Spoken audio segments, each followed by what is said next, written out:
Hello friends, welcome to my study channel tricky special TET exam dot.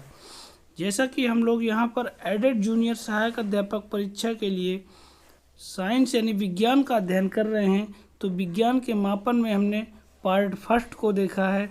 आप सभी से उम्मीद करते हैं कि आपको ये वीडियो अच्छी लगी होगी। आज जो है मापन चैप्टर का पार्ट 2 लेकर आए हैं। आप सभी जानते हैं कि साइंस 50 अंक की एक अलग से पार्ट में पूछी जानी है। 50 क्वेश्चंस मैथ के रहेंगे और 50 सामान्य अध्ययन के रहेंगे। तो यहाँ पर हम साइंस को कंप्लीट कर रहे हैं और अच्छे से अच्छे बेहतरीन क्वेश्चन को लेकर आए हैं। यह मापन का पार्ट 2 है। आइए देखते हैं आगे के क्वेश्चनों को। पार्ट फर्स्ट में हमने 20 क्वेश्चंस किए थे। एक हार्स पावर में कितने वाट होते हैं? तो एक हार्स पावर में 746 वाट होते हैं। राइट आंसर आपका ऑप्शन सी। फिर 21 नेक्स्ट क्वेश्चन, जूल ऊर्जा से उसी तरह संबंधित है जैसे पास्कल संबंधित है। तो यहाँ पर ध्यान दीजिएगा, ऊर्जा का मात्रक होता है जूल, तो पास्कल किसका मात्रक है? तो पास्कल दाब का मात्रक होता है पास्कल। तो यहाँ पर राइट आंसर है ऑप्शन बी। फिर यहाँ देखना है कौन सा सुमेलित नहीं है। तो डेसिबल जो है ध्वनि की प्रबलता की इकाई होती है, ये सही है आपका। अश्वशक्ति शक्ति की इकाई होती है, ये भी सही है। समुद्री मील नौ संचालन में दूरी की इकाई है, ये भी राइट है। सेल्सियस आपका ऊष्मा की इकाई नहीं है, यह आपके तापमान को मापता है। किसको मापता है? तापमान को डिग्री सेल्सियस के द्वारा मापा जाता है। तो क्वेश्चन में दिया है कौन सा सुमेलित नहीं है, तो ऑप्शन डी राइट आंसर हो जाता है। 1 पिकोग्राम बराबर होता है, तो 1 पिकोग्राम 10 की पावर -12 के बराबर होता है। फिर नेक्स्ट क्वेश्चन, पास्कल इकाई है। पास्कल किसकी इकाई है? तो पास्कल दाब की इकाई है। Option B is right. एक क्वेश्चन यहाँ से और बनता है कि पास्कल किससे संबंधित हैं? तो पास्कल एक वैज्ञानिक थे, इन्होंने दाब के सिद्धांत को दिया था। इन्हीं के नाम पर इनका नाम पास्कल और दाब की इकाई पास्कल के नाम पर पड़ी। नेक्स्ट, वायुमंडलीय दबाव की इकाई क्या है? वायुमंडलीय दाब की इकाई बार होती है। Right answer option A. तेल का एक बैरल काफ़ी इंपॉर्टेंट है। तेल का एक बैरल निम्न में से लगभग कितना होता है? तो तेल का एक बैरल 159 लीटर का होता है। Right answer option B is right. लंबाई की न्यूनतम इकाई क्या है? तो लंबाई की न्यूनतम इकाई फर्मी मीटर होती है। एक फर्मी बराबर 10⁻⁻15 फर्मी मीटर होते हैं।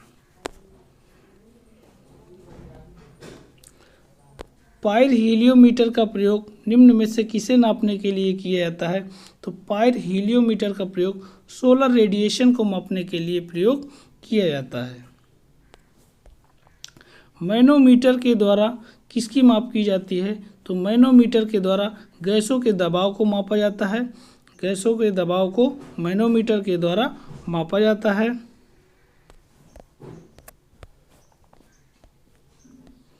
फिर यहाँ 30 नंबर का क्वेश्चन है, सूची फर्स्ट को सूची सेकंड के साथ मिलान करना है और देखना है कि कौन सा आंसर कूट में आपका सही होता है।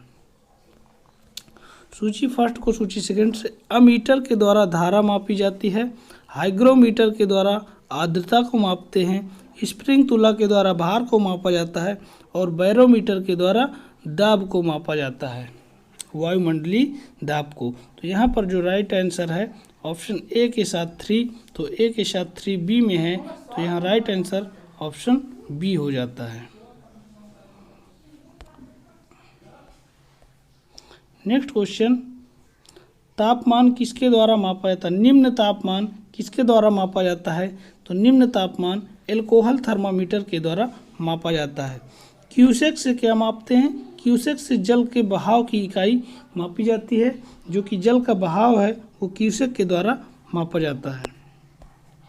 डाफ्शन काफ़ी इम्पोर्टेंट है, कई एग्जामों में क्वेश्चन यहाँ से बनता है। डाफ्शन इकाई का प्रयोग किया जाता है, तो ये ओजोन परत की मोटाई मापने में इसका प्रयोग किया जाता है। डाफ्शन इकाई का प्रयोग ओजोन परत की मोटाई मापने में किया जाता है। नेक्स्ट क्वेश्चन 34, महासागर में डूबी हुई वस्तुओं की स्थिति जानने के लिए किस यंत्र का प्रयोग करते हैं? तो महासागर में डूबी हुई वस्तुओं की स्थिति जानने के लिए सोनार शब्द का प्रयोग करते हैं। Right answer option D. ध्वनि की तीव्रता मापने वाला यंत्र कौन है? तो ध्वनि की तीव्रता मापने वाला यंत्र ऑडियोमीटर है। ऑडियोमीटर के द्वारा ध्वनि की तीव्रता को मापा जाता है। पायरोमीटर काफ़ी इंपॉर्टेंट है, कई एग्जामों में यहाँ से क्वेश्चन पूछा गया है।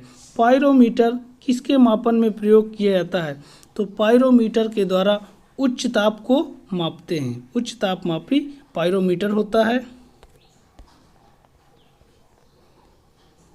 37 देखेंगे, एनीमोमीटर से किसका मापन किया जाता है? एनीमोमीटर, तो एनीमोमीटर के द्वारा वायु का वेग या पवन वेग को मापते हैं। 39 क्वेश्चन में सूची फर्स्ट को सूची सेकंड से मिलान करना है और कूट में आंसर देना है। तो त्वरण का मात्रक होता है मीटर पर सेकंड स्क्वायर, बल का मात्रक होता है न्यूटन, और कार्य का मात्रक होता है जूल, और आवेग का मात्रक होता है न्यूटन सेकंड। तो यहाँ पर राइट आंसर है ए के साथ हमारा 4। त्वरण का मीटर पर सेकंड स्क्वायर होता है, तो ए में 4 ऑप्शन डी में है, तो यहाँ पर right answer option D is right. 39, कौन सा सही सम्मिलित नहीं है? तो कार्य की इकाई जूल होती है। एसआई यूनिटों में हमें देखना है कौन सा सम्मिलित नहीं है।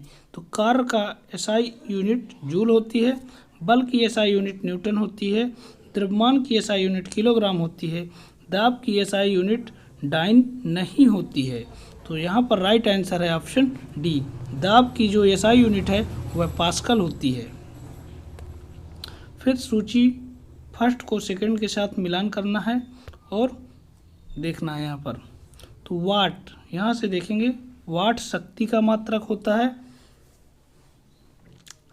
फिर इसके बाद नाट समुद्री मील को, नॉटिकल मील नौ संचालन को, और कैलोरी ऊष्मा को व्यक्त करता है। तो यहाँ पर राइट आंसर है ऑप्शन ए के साथ फोर्थ। तो ए के साथ फोर्थ ऑप्शन सी में है, तो यहाँ पर right answer option C. Next question, सूची फर्स्ट को सूची सेकंड से मिलान करना है 41 में।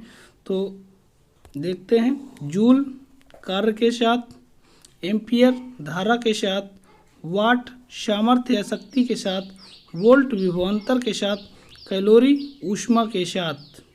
तो इस तरह से ए का थर्ड और बी का फर्स्ट। देखते हैं ए का थर्ड किस में है। ए का थर्ड इसमें फर्स्ट नंबर है, तो यहाँ right answer option A. Next 42 question, कौन सा सम्मिलित नहीं है? नाट जहाज के चाल की माप होती है, ये आपका सही है। नॉटिकल मील नौ संचालन में प्रयुक्त दूरी की इकाई होती है, ये भी सही है। एंगस्ट्रॉम प्रकाश के तरंग दैर्ध्य की इकाई होती है, ये भी सही है। प्रकाश वर्ष हमने क्वेश्चन बताया भी है, यह समय की इकाई नहीं होती है बल्कि यह दूरी की इकाई होती है। प्रकाश वर्ष किसकी इकाई होती है? तो दूरी की इकाई होती है। तो ऑप्शन डी सम्मिलित नहीं है। नेक्स्ट कूट में क्वेश्चन है, देखेंगे।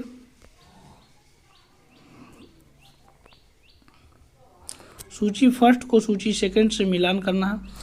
एनीमोमीटर वायु के वेग को मापता है, सिस्मोग्राफ भूकंप को मापता है, बैरोग्राफ वायुमंडलीय दाब को मापता है, हाइग्रोमीटर आर्द्रता को मापता है। तो वो डी का 4 और आपका फर्स्ट का 3, फर्स्ट का 3 आपका ऑप्शन फोर्थ में मिलता है, तो option fourth is right, D option. Option D यहाँ पर सही हो जाता है। नेक्स्ट क्वेश्चन, कौन सम्मिलित नहीं है? मैनोमीटर से गैसों का दाब मापते हैं, सम्मिलित है। कार्ब्यूरेटर से क्या करते हैं? दहन इंजन को आंतरिक दहन इंजन में लगा होता है कार्ब्यूरेटर, ये भी सम्मिलित है। कार्डियोग्राम के द्वारा हृदय की गति मापी जाती है, और सिस्मोमीटर के द्वारा भूकंप मापा जाता है, पृष्ठ की वक्रता नहीं। तो यहाँ पर ये ऑप्शन डी सम्मिलित नहीं है। फिर झूठ का पता लगाने वाला यंत्र किस नाम से जाना जाता है? झूठ का पता लगाने वाला यंत्र पॉलीग्राफ के नाम से जाना जाता है। यदि वीडियो अच्छी लगी हो तो लाइक करें, ज़्यादा से ज़्यादा शेयर करें।